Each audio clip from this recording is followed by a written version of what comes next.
पालघर जिल्ह्यातल्या विक्रमगड तालुक्यात एक धक्कादायक बातमी घडली आहे. केव गावातल्या वेडगेपाडा इथल्या एका विद्यार्थिनीचा उष्माघातानं मृत्यू झाला. अश्विनी रावते या 16 वर्षीय विद्यार्थिनीचे नाव असून अश्विनी 11वीच्या वर्गात शिकत होती. 11वीच्या परीक्षेचा पेपर देऊन सोमवारी अश्विनी घरी आली, पण घरी कोणी नसल्यामुळे ती आई वडिलांना शोधण्यासाठी शेतावर गेली. मात्र आई शेतावरून कपडे धुण्यासाठी नदीवर गेली होती आणि वडील मनोर इथल्या बाजारात गेले होते. अश्विनी शेतावर गेली असता तिथेच तिला चक्कर आली आणि शेतातच कोसळली.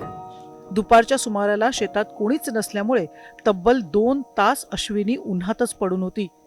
त्यानंतर आई घरी आल्यानंतर अश्विनीची कॉलेजची बॅग दिसत होती.